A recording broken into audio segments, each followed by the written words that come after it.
Good afternoon. Today is the 3rd of January 2022. Welcome to Lunchtime News here on TV1 for the Newsfirst team. I'm Sanitha Senanayaka. Let's first take a look at the headlines.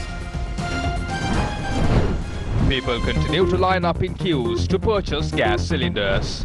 The father who tied his children to a tree and tortured them arrested.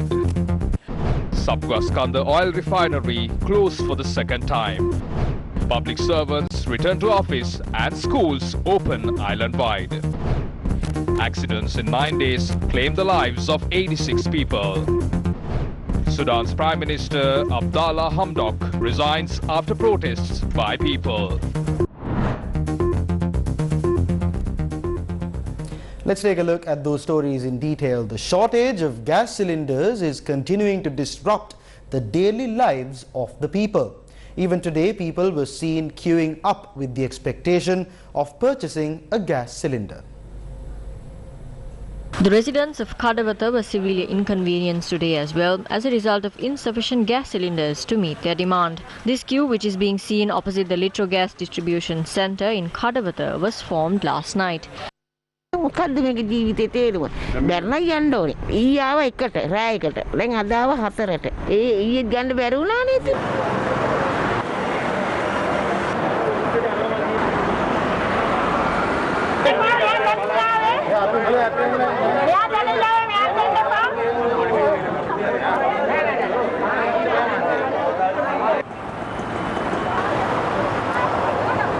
කණ්ඩත් නැහැ බොණ්ඩත් නැහැ මිනිස්සු අපා දුකක් විඳිනවා. The queue, which was seen in the Belum Mahara town over the past few days, continue to be seen today as well. The people who had stayed in queues managed to purchase gas cylinders amidst a lot of difficulties. Our cameras captured this footage in the Mathura town.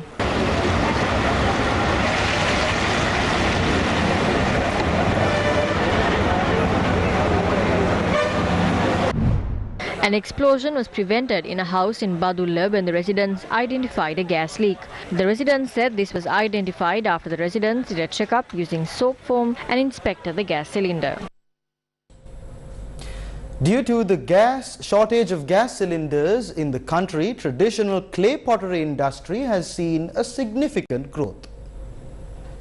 The livelihood of the residents of the Kumbugate village in Ibbagamua had been traditional pottery industry for many years. After experiencing difficulties to sell their products for a reasonable price over the years, the industry is now seeing a significant growth after the demand increased to purchase clay pottery products due to the issues revolving gas cylinders. The shops that house clay pottery products are filled with buyers from Colombo, Gampaha, Galle, Mathura, Anuradhapura, Hambantota and several other areas in the country.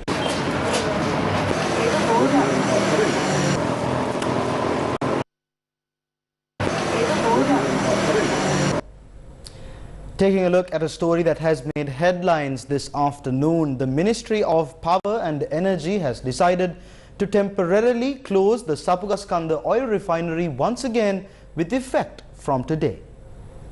This measure was taken considering the difficulties in purchasing crude oil due to the prevailing foreign reserve crisis in the country. However, Chairman of the Ceylon Petroleum Corporation, Sumit Vijayasinghe, has said steps have been taken to import 90,000 metric tons of crude oil on credit basis from a long-term Singapore contractor. According to the CPC chairman, the shipment of crude oil is expected to reach the island on the 23rd or 24th of this month. The Ministry of Power and Energy said operations at the Sapugaskanda refinery is expected to resume on the 26th of January.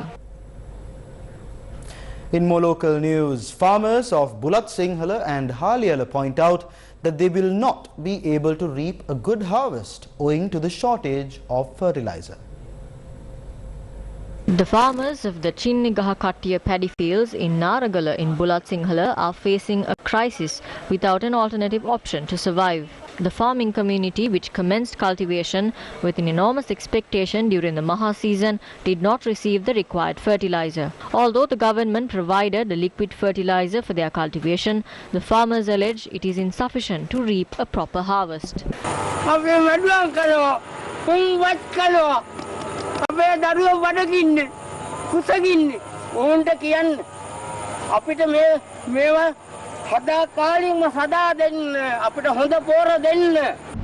Against a backdrop where the prices of vegetables are on the rise, the vegetable crops of the farmers in Karakundegama, Haliyala in Badulla are on the brink of destruction. The farmers, as usual, cultivated tomatoes, green pepper and brinjal during this season as well. However, they did not receive the required fertilizer.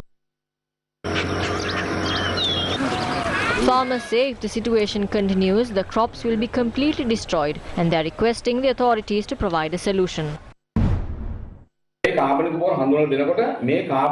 the organic fertilizer was introduced, there were no standards of it mentioned. When the fertilizer is added to the crops, dogs eat it. When this touches our body, it affects the body with fungus and creates a disease. There are also no pesticides available in the market. The medicine, which could be obtained for 1,000 to 1,500 rupees, has gone up to prices of 6,000 to 7,000 rupees. We are asking the government to apply necessary standards to fertilizer and grant concessions to us. Uvindu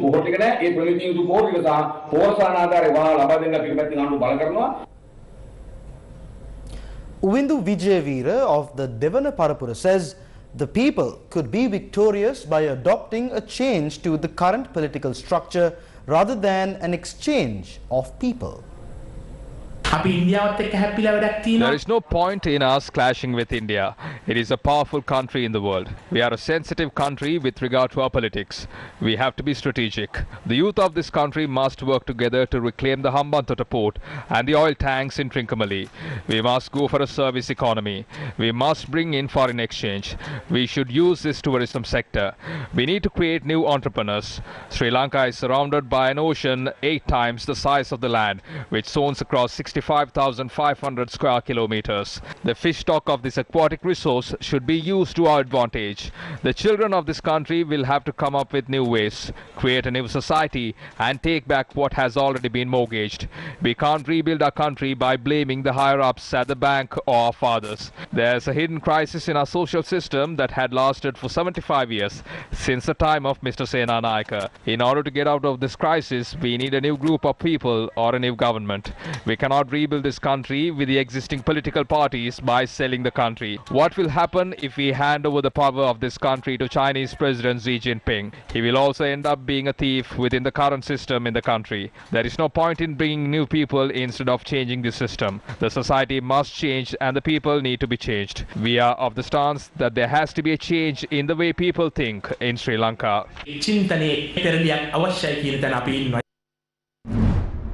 Meanwhile, President of the National Trade Union Centre, K.D. Lalkantha, commented on the prevailing situation of the country. Each and everyone is responsible to the present situation in the country. We need to make reforms to the country. We have to make economic reforms. We need to bring justice to the injustices that have befallen the people of this country in the recent past. For example, let's think of the Easter attack and the assassination of Lasantha Wickramatunge. We have to bring justice to the injustices that has befallen on the people, regardless of whether they are Sinhalese or Tamil, because we are all affected by all of this. That is why we are forming a new government. In the present situation, the people's power has been handed over to a group of people, and they are the ones who are carrying out activities without paying attention or heed to what the people have to say. If we want to fix the present situation in the country, we can't do this leaving the people aside.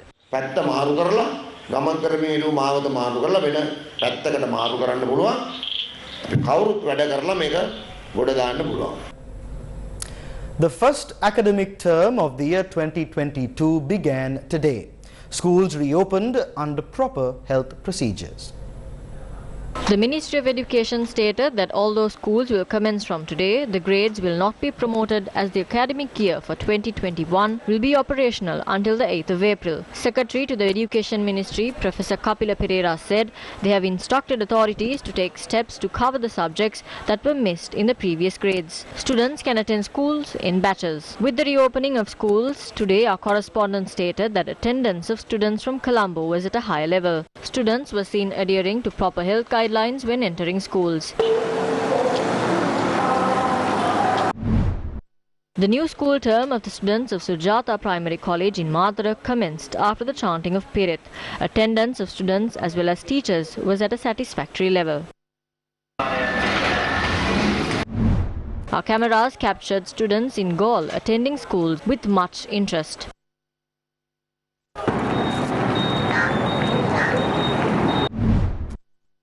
Our correspondent stated that students from schools in Anuradhapura attended school with much interest.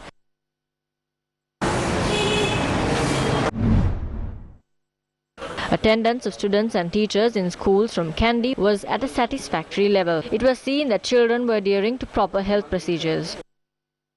The All Ceylon Interprovincial School Children Transport Services Association says the school van fares will increase by 20% with effect from today.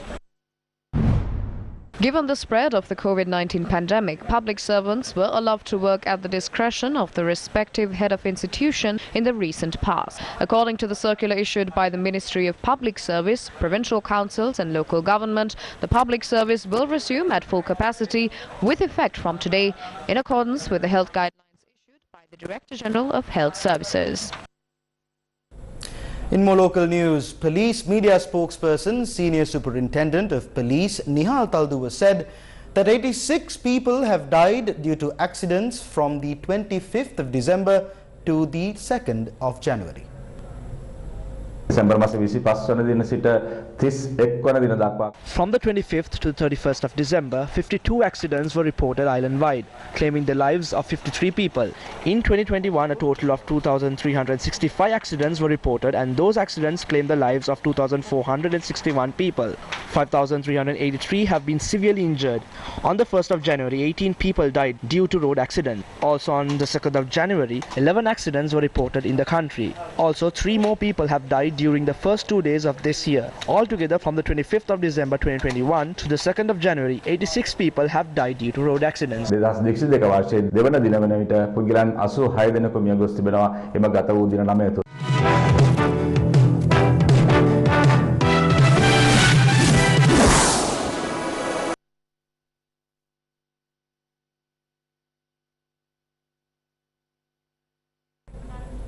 Taking a look at a news item that we just received, Prime Minister's office says the reports about Prime Minister Mahinda Rajapaksa resigning from his position are false.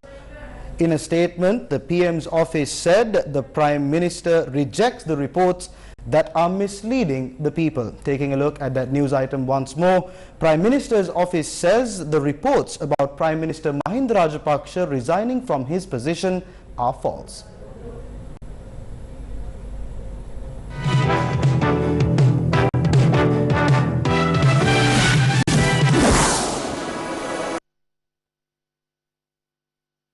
Bulletin with more local news. Police say a father of 2 who tied his children to a tree and tortured them by applying chili powder has been arrested.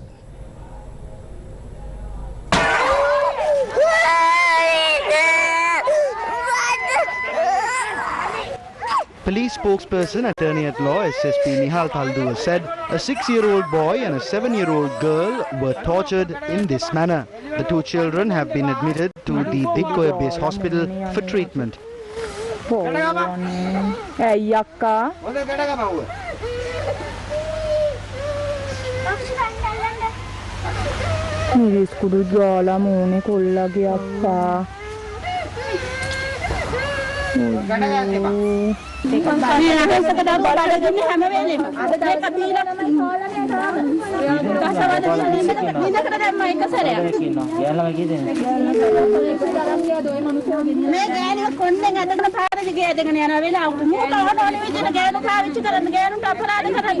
The father, who is a resident of Samagimawatha in Kudagama Hatton, is reportedly addicted to alcohol.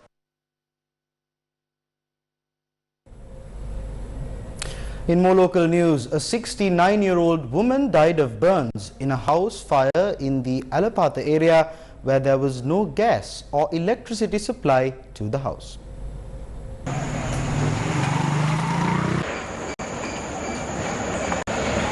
According to police, the victim was residing alone in the house. The fire was contained with the assistance of the Ratnapura Municipal Council Fire Brigade. The cause of the fire is yet to be ascertained.